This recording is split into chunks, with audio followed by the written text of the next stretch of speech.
बिस्मिल्लाहिर्रहमानिर्रहीम नहमदुहु व नुसल्ली अला मुहम्मद रसूलुल्लाहि करीम। इंटीग्रेट करना है, ये डेफिनेट इंटीग्रेशन की प्रॉब्लम है। 0 टू π/2 के बीच में sine x cos x upon cos की पावर 4x प्लस साइन की पावर 4x एक्स के रिस्पेक्ट में करना है। तो सबसे पहले तो हमने इसको आई के इक्वल मान लिया है और यहाँ पर पावर कॉस की 4 है, साइन की भी 4 है। तो हम यहाँ पर न्यूमरेटर में से साइन कॉस की पावर 4 को बाहर ले लेते हैं। मींस ऐसे क्या होगा कि यहाँ तो बन जाएगा 1, क्योंकि कॉस की पावर 4 को कॉस की पावर 4 से डिवाइड करेंगे 1 आ जाएगा। और यहाँ पर साइन की पावर 4x अपान कॉस की पावर 4x अपान में आ जाएगी, क्योंकि यहाँ पर तो कॉस है नहीं। अगर हमने ब्रैकेट से बाहर लिया है तो अपान में आ जाएगा।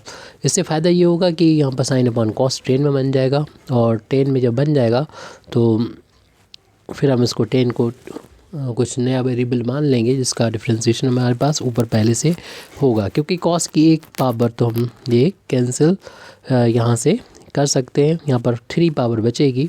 उस 3 पावर में से भी हम एक पावर को तो यहीं रखेंगे, यानी साइन एक्स अपान कॉस की तो 3 पावर बची, इसमें से एक पावर को यहाँ रखा और कॉस स्क्वायर एक्स 2 पावर को अलग कर लिया। क्योंकि जो कॉस स्क्वायर है उसे 1 अपान कॉस की वैल्यू सेक में बदल देंगे। इससे हमें ये फ़ायदा मिलेगा कि ये 10 मानने पर उसका डिफ्रेंशिएशन सेक स्क्वायर एक्स होता है, जो हमको मिल जाएगा। तो आगे मालूम हो जाएगा हमें किसकी ज़रूरत क्यों है। 1 प्लस साइन अपन कॉस की वैल्यू हम लोग जानते हैं कि 10 के इक्वल होती है, यानी ये एक्स है तो एक्स लिख दें। दोनों की पावर 4 है तो पावर इसकी 4 आ जाएगी। साइन अपन कॉस की वैल्यू हम लोग जानते हैं कि 10x के इक्वल होती है। इसी तरीके साइन अपन कॉस इसको भी हम 10 लिख देंगे। तो 0 टू π/4 लिमिट चल रही वही साइन अपन कॉस, जिस तरीके से इसको लिख दिया वैसे यहाँ पर भी हम न्यूमरेटर में 10x लिख देंगे। और 1 अपान कॉस स्क्वायर की वैल्यू जो होती है वो सेक स्क्वायर एक्स के इक्वल होती है।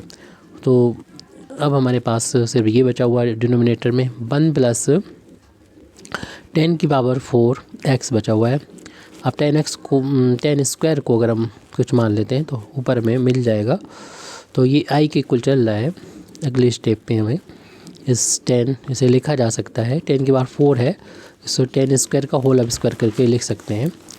तो ये वैल्यू i के इक्वल चल रही है। i is equal to integrate करना है 0 से π/4 के बीच में 10x था और सेक स्क्वायर एक्स dx अपान में 1 प्लस 10 की पावर 4 था, उसे हम लिख सकते हैं 10 स्क्वायर एक्स का होल अब स्क्वायर। क्योंकि ब्रैकेट ओपन करते हैं तो ब्रैकेट के अंदर और बाहर की पावर का मल्टीप्लिकेशन हो जाता है, तो 2 × 2 4 हो जाएगा। 4 को हम इस तरीके से लिख देंगे।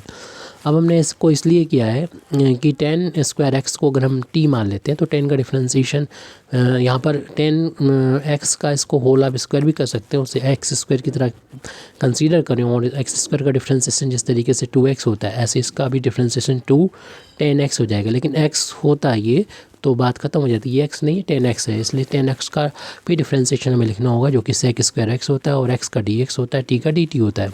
हमारे पास देख रहे हैं 2 नहीं, वहाँ पर 2 को डिवाइड में लिया है। हमारे पास देख रहे हैं कि 10x भी है और मल्टीप्लाई में सेक स्क्वायर एक्स है, तो 2 जो मल्टीप्लाई में था उसे 5 में डिवाइड में कर देंगे, dt हो जाएगा ये।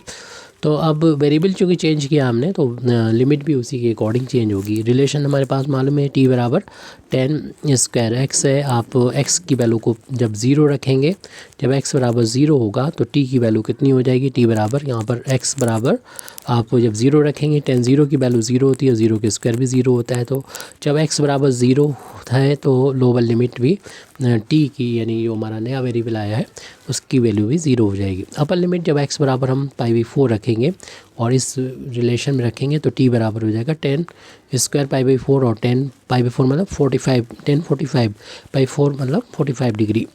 और 10 45 की वैल्यू 1 होती है, स्क्वायर करेंगे तो भी 1 आ जाएगा। तो जब x बराबर π/4 है, यानी अपर लिमिट π/4 है, तो अपर लिमिट यानी t की वैल्यू 1 के इक्वल आ रही है। और बाकी तो आप यहाँ पर sec square 10 of sec square x dx यहाँ पर 1/2 dt रख देंगे यहाँ पर न्यूमरेटर में, तो 1/2 dt।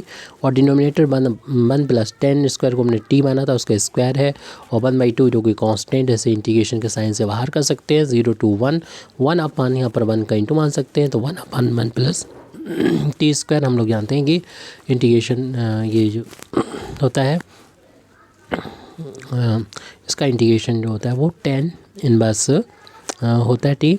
फार्मूला होता है इसका 1/1 प्लस टी स्क्वायर का इंटीग्रेशन टेन इनवर्स टी होता है।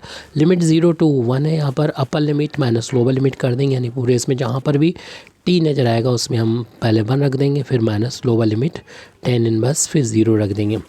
10 किस एंगल की वैल्यू 1 होती है हम लोग जानते हैं, 10 π/4 की वैल्यू 1 होती है, क्योंकि 10 π/4 की वैल्यू 1045 की वैल्यू 1 होती है। अगर हम इसको उधर ले जाएं 10 को तो 10 इनवर्स में कन्वर्ट हो जाएगा। 10 इनवर्स 1 जो होता है वो π/4 के बराबर होता है, यानी 10 इनवर्स 1 के यहाँ π/4 रख दिया। 10 0 की वैल्यू 0 होती है, इसलिए हम कह सकते हैं कि 10 इनवर्स 0 जो होता है वो 0 के बराबर हो जाएगा।